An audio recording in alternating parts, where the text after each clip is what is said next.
So with that, we're going to start the program over here. I wanted to thank my guest, who is Elliot Steinmetz. I told Elliot in advance that as I am a professional mortgage lender and not a host and interviewer and broadcaster, I will not be doing service in the proper introduction for him. What I will say is, I was very intrigued, and I was saying this to the people as I was setting up the technicals over here. We do these webinars as a means of trying to entertain, educate, just give some insights and entertainment to people. And I try to make it as industry related, in the business of real estate and mortgage and finance. And with Elliot, this was actually a privilege to be able to cross into a different industry, which is the sports world, because, and yet he is still a suitable guest, because for those that don't know, and I myself didn't know to the full extent, Elliot, I knew was a full-time lawyer and a part-time coach, which is, very, very rare in the NCAA and in the entire, I'd say, sports history of head coaching. What is unique about Elliot is, as a full-time lawyer, he's now running his 6th year of YU Maccabee head coaching, and in every season he had a winning season in each season. This year in particular was an amazing season, and it fell short because of the coronavirus. And with that, I actually wanted to take a second to pause and really just to take a moment to express our heartfelt prayers to all those who have been impacted by the coronavirus, all those who have been affected medically, physically, emotionally, psychologically, spiritually, whatever it may be. Clearly, this has been a global impact to everybody, and our hearts and prayers go out to everybody who has been impacted, and we pray for speedy recoveries in all aspects of their life. And with that, I wanted to introduce Elliot Steinmetz and ask you to just give a little brief introduction about your personal and professional life. Elliot.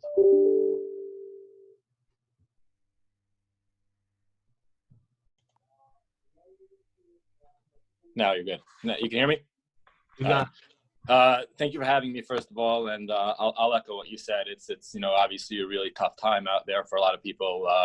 First of all, from the health perspective, and then obviously economically, and just this has obviously it's a world event, and people should obviously do what they need to do to stay safe and stay home, and obviously everybody's praying for this to turn around quickly.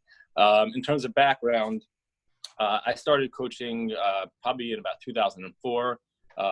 It was kind of a part-time passion / hobby of mine while I was pursuing my legal career. I was working at a small firm in White Plains in the commercial real estate finance industry. As my law career progressed, I was able to kind of keep the coaching on the side at a couple of different Jewish high schools in the New York area. Ultimately, about 6 years ago, when the Yeshiva job came up, I was able to, work out starting my own firm with a partner, which I've been doing now for about 6 years, and building this practice, and at the same time keeping the coaching to a, kind of a side gig, part-time job, and continuing to be a passion of mine. And thankfully, it's been a successful run in both. That's great. That's great. And again, you're going to gloss over a lot of your accolade, which is first 2 NCAA tournament wins. You went 29-1 this year, 29-game winning streak. You're undefeated in the Skyline regular season. First ever trip by Yeshiva University to the Sweet 16. And you and the team in general, the organization, won multiple awards. And for that, it is really commendable, again, noting the fact that this is something that you've taken on as a part-time role. You've been doing for a few years, and nothing can really happen. And I think we're joined here by a lot of business leaders in the real estate and finance industry and outside of that. But I think most of them, the one common thing that they have is that they are looking to constantly be guided by the knowledge and the insights of people who can give them perspective on not just their own industry, but just the tremendous amount of pressures that are out there that we have as either business professionals or even if we're homemakers. It's just managing being the CEO of a home and also having the balance of being able to do either things that we love or just a passion or a sport or a business. And you do that very well. And I guess I would like to start with, take us through the season. Well, did you know in advance, when was it that you and the team realized that you guys had something special that was happening this year?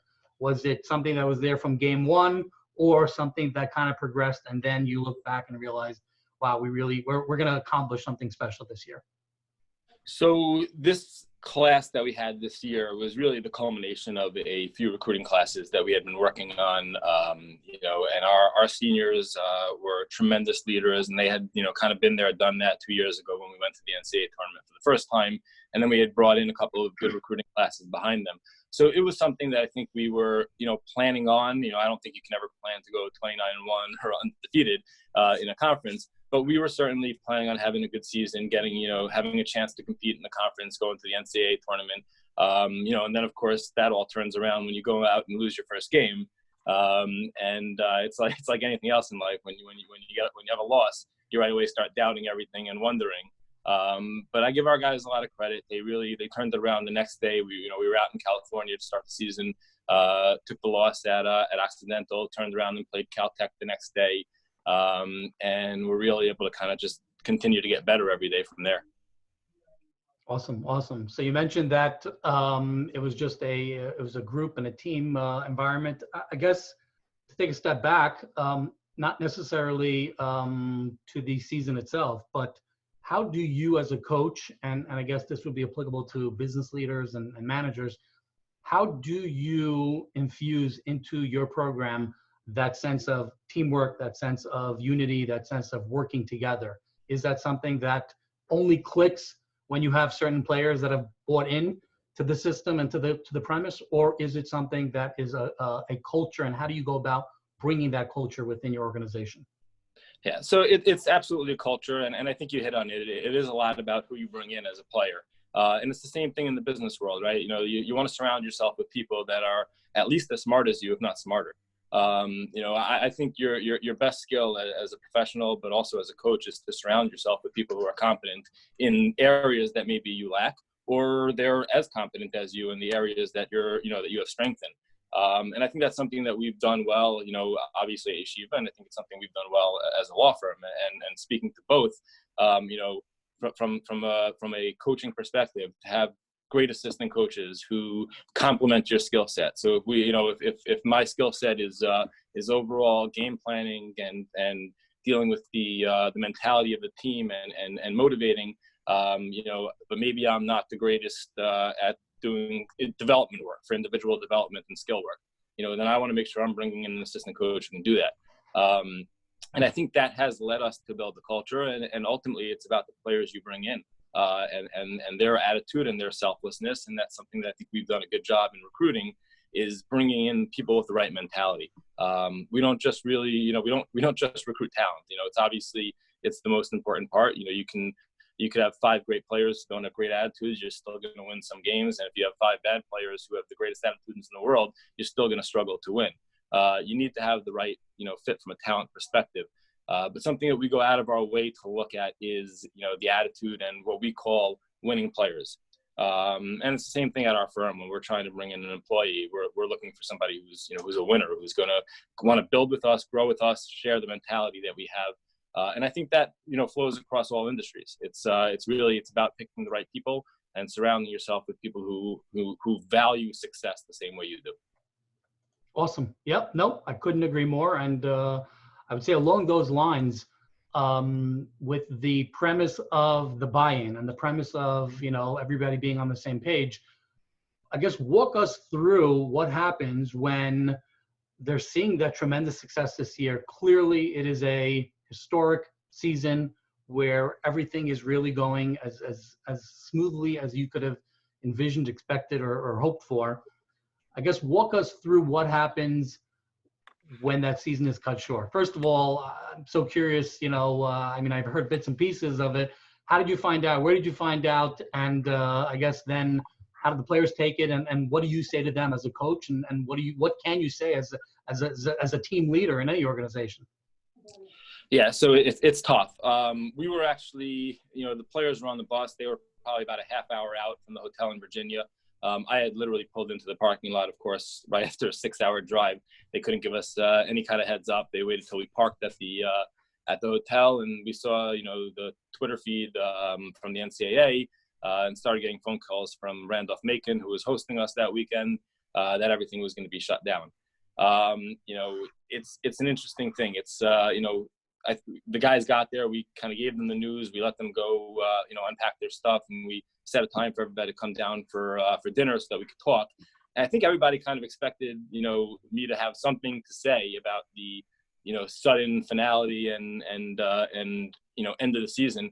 And it's just, there's nothing. There's no, I didn't have any words for them. And I kind of told them, give me a couple of days. This is such a unique thing that it's, almost impossible on the spot to come up with something to say. So I took a couple of days before I, addressed them, and I sent them a message to our team group. And I told them, I said, look, it's a very weird thing. It's kind of this, there's no sting of losing. There's no sting of defeat. There's no glory of victory. There's no real end. It's kind of just this blank screen. And I think when we look back ultimately at the season, it's dealing with the uniqueness of it. It's remembering the uniqueness of it. It's obviously was the beginning of a world event. We were kind of right on the foreground of it, with being, I think we were the first, college or pro game to take place without any fans in the stands. I guess other than like the Mets in September, but it was something where it was just this unique thing. And I told our guys, as we look back at the season and the things that we're going to be able to remember, it's the uniqueness. So it's, and it's not just the end, it's kind of the process throughout. We had a lot of interesting things that I think a lot of college teams don't deal with throughout the course of the season. We had 2 guys get married. We had one guy get married before the season. We had another guy get married during winter break of the season. And we had another guy who was getting married, supposed to be the weekend, that next weekend, which hopefully would have still been during the season. We were dealing with crazy media coverage throughout the season. We had a media outlet embedded with us throughout the season, that was following us around. Then there's obviously every team has their internal strife and their internal struggles and, different forms of adversity throughout. And, I said to the guys, there's, it's so cliche to say it's about the journey, not about the result. But obviously with no result left, this year very, very much became about the journey. I think it differs a little bit from the business side of it. With the season, we were kind of dealing with this finality, and all of a sudden it was over. It's not like it was, postponed and going to take place and again in 2 months or 3 months. It's just an ending. And, on the business side, I think it's almost like a new beginning. You're suddenly dealing with this kind of pause that, for a second, I'm sure it freaks everybody out. And, all of a sudden the courts are closed, transactions are slowing down, the CMBS market's dying. And all these things kind of just, jump on top of people in our real estate finance industry, and people are kind of scrambling and trying to figure out, what to do. And I think it's similar in terms of the outlook. You have to look at the uniqueness of it, but you also have to look at it from a positive standpoint. Taking aside the obvious serious health concerns and the sadness part of it, from a organizational perspective, if you're just waiting and you put your head in the ground, this thing at some point will change, or, whether it's from a scientific point where it changes, or whether the economy kind of figures it out, at some point things are going to turn up. And if your head's in the ground while everybody else is looking around for opportunity, you're going to be left behind. I think there's a lot of people who, I was shocked to hear over the last week or so how few people in our world knew about the various, loans and grants and different things that are coming out and not taking advantage of them. It's an opportunity. I think that if you have a positive outlook on what you're trying to do with your business, you can find a way, and certainly a unique way, to position yourself for when this ends. So I think it has two varying viewpoints, obviously, from the sports side, obviously being this, finality and just cut short ending, and from the business side kind of being a pause where you can position yourself for the future. But at the end of the day, it's really just dealing with uniqueness and finding a way to kind of be successful through adversity. Awesome. Wow, that's great. And it's amazing to me, which again is why I was extremely excited to be in touch with you over the last couple of days, if not longer, and have the opportunity to speak with you and get the insights from you. I guess I'm curious how much of your personality is more suitable for the basketball coaching competitive world, and or is that something that can easily complement your business world? Meaning, do you feel that your business persona is similar to that of when you're the head coach of the team? Yeah, I mean, there's obviously differences in terms of how you handle certain specific situations. But I think overall, when you're dealing with fighting for success, which I think is similar in all regards, there's certain keys to success that you're going to find that work throughout. And it's a lot of it's about managing people, and I don't just mean managing people under you. I mean managing colleagues and managing relationships with the other side of a deal or a third party to a deal. It's a lot about personality and how you talk to people and what you're getting from them. I think communication is a huge thing, and we talk about it on the basketball side. If you can create an environment where there's open communication and encourage it between your players and themselves, with your captains, with your players and your coaches, you're starting to build right off the bat a successful organization. The same thing obviously applies in the workplace. It's extremely important that you communicate with employees, communicate with the partners, people around you or people above you, and understand how to build that same kind of a network, and it breeds success. Another thing is respect. Do you have respect for the people around you? Are you talking to people the right way in a deal situation where things might get tense? Are you losing your cool and potentially affecting your client, or are you able to be respectful of everybody's position and try to figure things out? Same thing in the sports world. I think you have to respect what you represent. You have to respect your opponent, and a lot of that leads towards how you prepare for them. You show respect by preparing for every opponent. In the same way, in a business deal, you would show respect for the deal and for your client by preparing for that deal. And then it goes down to your care and investment and what you're willing to put in. Investing in something is not easy. Whether it's as a coach and you're trying to get your team to invest in a goal, and not be indifferent about the outcome, or whether it's as an organization, if you're a leader, if you're the boss, so to speak, in a company, and you have employees who don't have the same feeling of investment in that as you do. How do you get that across to them? How do you, communicate with them and build that relationship so that they can feel as invested as you are? The last thing in the world you can afford to have, both as a coach and as a professional, are people who are indifferent. It's unfortunately, it's a selfish attitude, obviously, when you're indifferent about something that matters to other people. But it's about kind of building that selflessness within the organization, whether it's a team or whether it's a professional organization. Yeah, no, those are great points. And you touched upon the reaction and how you followed up with your team when they found out the season was going to get cut short, and how far they've gone, and through no fault of their own, just getting cut short right then and there. I guess how do you rebound, pun intended, how do you rebound and prepare for next year as a coach, and separately, and you briefly touched upon it from the business world, as somebody who's literally, we are in the residential mortgage lending world, and we are on the front line of seeing how the real estate and mortgage and banking environments are being impacted. And you and I briefly spoke about it last week or the week before about how some of the closings are being impacted. So I guess my question is, how do you rebound, and where do you position your clients and your own team for what the recovery may look like? Obviously, we hope in the commercial and residential markets, we're not waiting until next season. We hope that we're, God willing, a couple of few, short weeks away, if not sooner, from a rebound. Yep. How do you position for that? Yeah, so I think on the business side, I think you're right. I think hopefully we're positioning it very short term.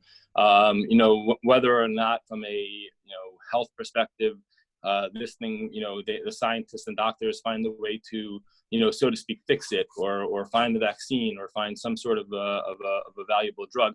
I think ultimately the economy will kind of find its own way.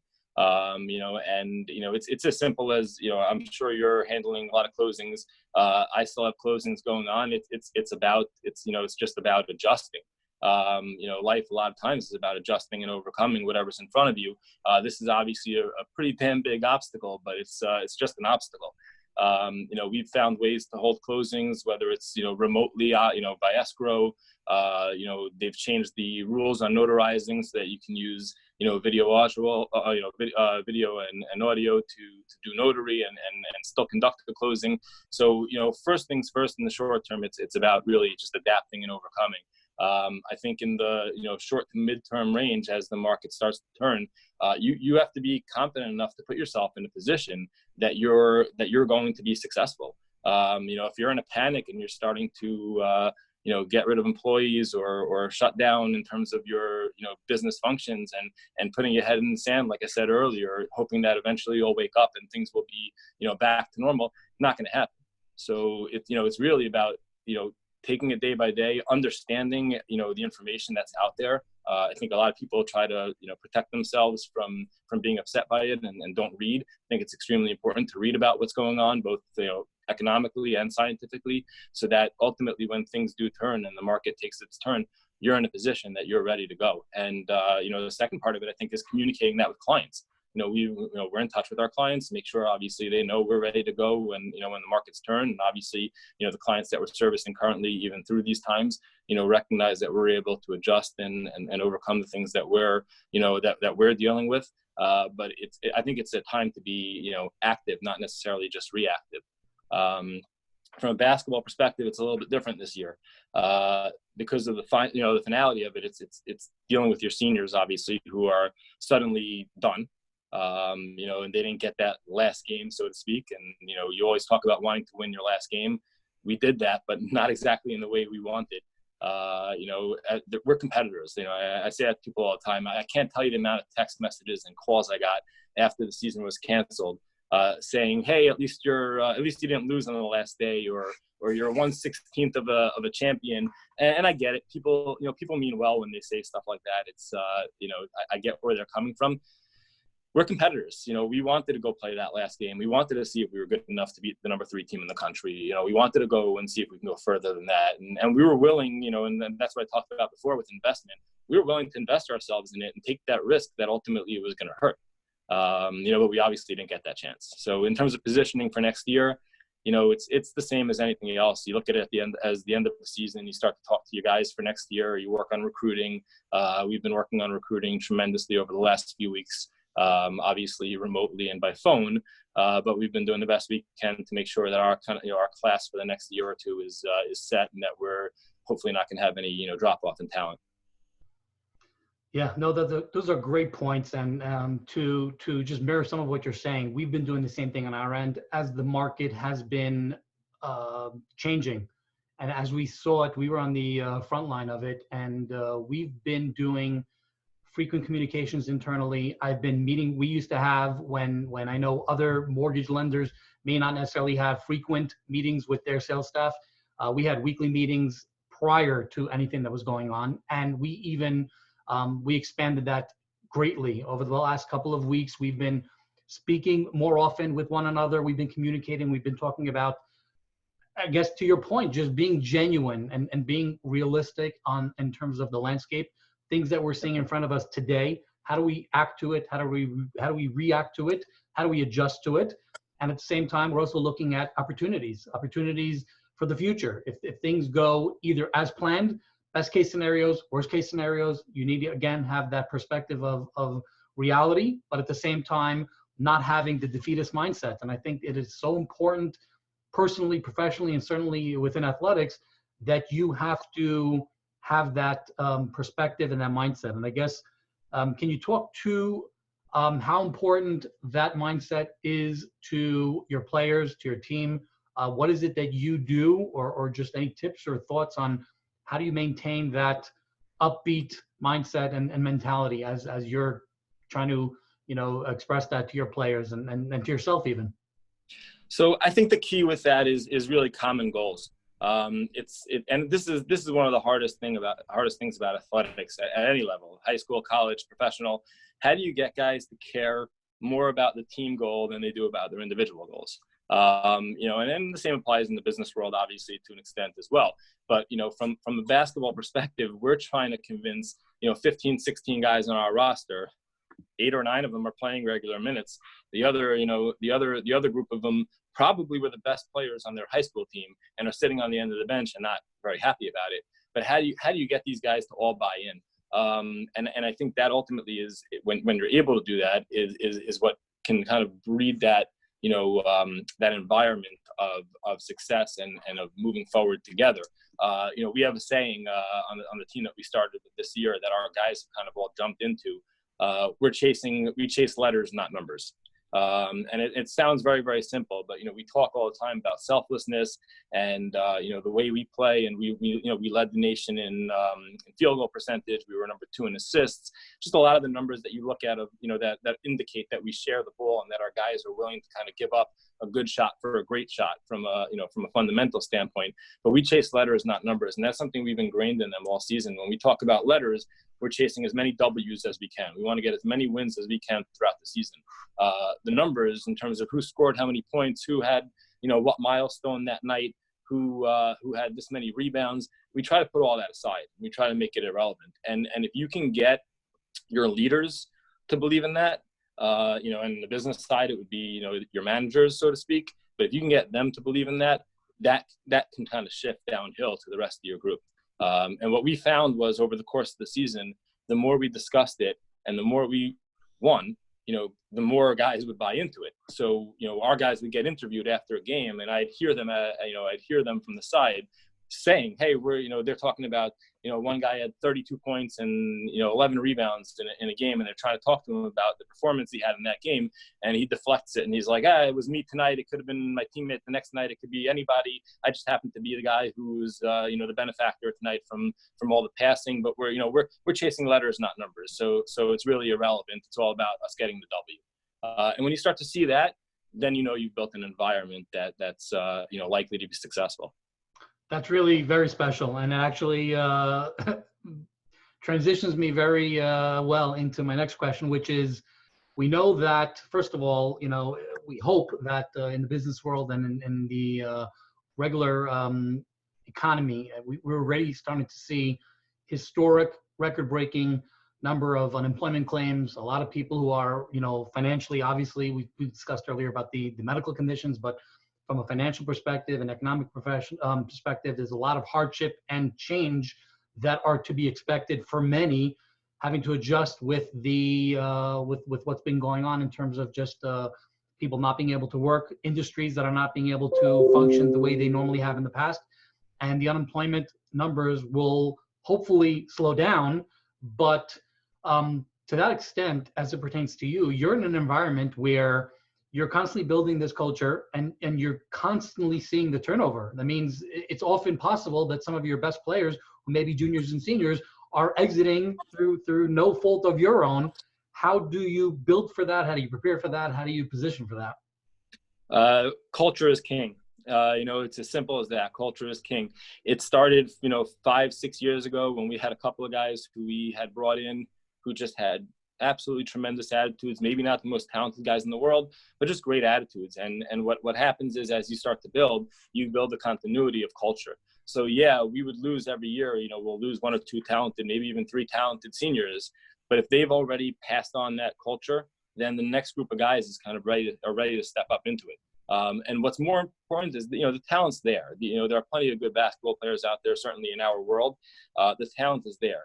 When the mentality is there with it, then you're winning games. And what we've been able to build from a culture perspective, and the credit for this goes directly to our players and our captains, but when they buy into a system and they're willing to put themselves aside and their individuality aside for the better of the team, that's contagious. And that flows through, and there's continuity year to year to year with that culture and that breeding of success. So when, one or two guys like we'll have this year, we have two pivotal, players, two guys who are captains that are going to graduate, and we lose a ton of leadership.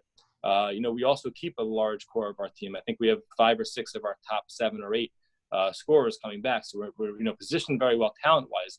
The question is, and I'm confident the answer is yes, because of what we've seen over the years. The question is, have our 2 outgoing seniors, or captains, I should say, we have more than that senior-wise, but our 2 outgoing captains, have they positioned us from a culture perspective that the next guy is stepping up will be able to lead the same way? And I think the answer is yes. Yep, that's great. I mean, in business, you're always trying to either train your successor or trying to lead by example, so that there are people who are constantly being incubated and bred within your organization to be able to step in and succeed when they're given the opportunity. I think in general, what I'm seeing in this environment with what's going on over the last couple of weeks, there are people who have really stepped up. There are people who have stepped up in so many industries, individuals who are just helping the hospitals and doing for cause, just giving them food and support and encouragement, and people who are stepping up to help small businesses. So there's no doubt that regardless of what position you're in and what the hierarchy is, change can often bring out the best in people, and uncertainty can bring out the best in people. A lot of the best businesses and inventions have been created and imagined during times of crises. And I'm definitely seeing it from my vantage point. So many different local real estate, legal professionals who are stepping up and trying to differentiate themselves. They're not caving under pressure, and they're not sitting there and hiding under their blankets. They're trying to go out there and provide value and provide insights and trying to help people, encourage them, motivate them. I guess the question for you as we start to wind this down and really come to a conclusion is, what advice do you have for the way you're balancing your personal and your professional life? How do you balance? How do you juggle? How do you maintain it all with the sense of clarity and optimism that you're so known for having? So my father used to say to me when I was younger, if you want to get something done, find the busiest person. And it seems counterintuitive, because usually you'd want to find somebody who actually has the time to take care of something for you to do it. But the reasoning made sense when he explained it. If you find somebody who's busy with a lot of things and they're successful at them, they know how to manage their time and they know how to get things done. If you're finding somebody who has all that free time, there might be a reason they have that free time. So I think to an extent, it's really about that. It's about that balance. I'm able to set up a schedule that works for me. I look at my schedule, and then I compare it sometimes to our student athletes. These guys have a dual curriculum at Yeshiva to start with. They're dealing with Judaic studies, they're dealing with secular studies, and then on top of that, they're dealing with athletics. So, those guys are learning from a pretty, young age in terms of prior to the professional world, how to manage time and how to handle a lot of different things at once. And I think that's something that I was able to learn as a student athlete as well when I was playing, both high school and college basketball, and then now moving into the professional world and continuing to obviously coach on the side. Sometimes it means, we practice at 6:15 in the morning, pretty much 6 days a week throughout the season. So I'm getting out of bed at 5 o'clock in the morning and heading into the city to go to practice. Then coming back, obviously, to the office to be there at 9 o'clock or earlier, most days, to have a full day of legal practice and, dealing with closings and building client relationships, throughout the day and often late into the night. And then sometimes it's midnight film sessions trying to get prepared for the next game. It's a lot. It's a lack of sleep. There's no doubt. There's a lack of sleep to it. But I think the hardest working people you'll find often don't sleep a lot of hours. They probably sleep efficiently. But it's really about being able to manage time and be able to be passionate about more than one thing at the same time and still put the same effort into each of those passions. It's amazing. I have to tell you, literally every question and every insight is a wealth of information, and clearly there's no doubt and surprise as to why you are such a successful coach with all of your perspectives and real, genuine, just level-headed nature and perspective on life. We see why you're a success as a coach. We understand why you have a great reputation as a commercial real estate attorney. And now I could actually tell you that you could add to your resume a motivational speaker, because I haven't seen anybody drop off from the webinar here. And I know that people are just soaking up and absorbing everything that you're saying. So I'm very grateful to you. I'm going to just wrap it up and say, as I give you any parting thoughts that you may have, a lot of times, and I know this happens to me, I always think, oh, I would have said this, I should have said that. So you can just go impromptu and say whatever you want. But again, I really, it is clear as to why, from a basketball and a business perspective, you are where you are and you have the reputation that you do. So thank you. And any parting words? Sure. First of all, thanks for having me. I appreciate it. This was, certainly a fun forum to be able to kind of speak a little bit and reach people. I think the final thoughts are, the world's a tough place right now, obviously, and people should, certainly listen to what's out there from the health professionals in terms of, social distancing and staying inside. But at the same time, if you're enthusiastic about what you do, and if you have a positive attitude about what you do and you're looking to build, I think it's important to find an angle, find the way to be positive, find the way to move forward, obviously in a safe manner and in a caring manner, because a lot of people are going through a lot of hard times. But like I said earlier, don't sit with your head in the ground. Find the way to find an angle and to be opportunistic, because ultimately when things turn around, you want to be sitting in the driver's seat. Awesome. Thank you. And with that, I want to thank Elliot Steinmetz, phenomenal head coach and commercial real estate attorney, and now motivational speaker. I really want to thank you for your time and wish you and everybody else the best of luck and a happy Passover and happy Easter and whatever holiday anybody is celebrating. And the truth is, we look forward to a celebration that everybody can uniformly and universally together celebrate once this is behind us and we continue to rebound and rebuild and grow from here. So thank you very much. I really appreciate the time, and thanks to all of you for participating and joining us. Best of luck. Thank you, Elliot.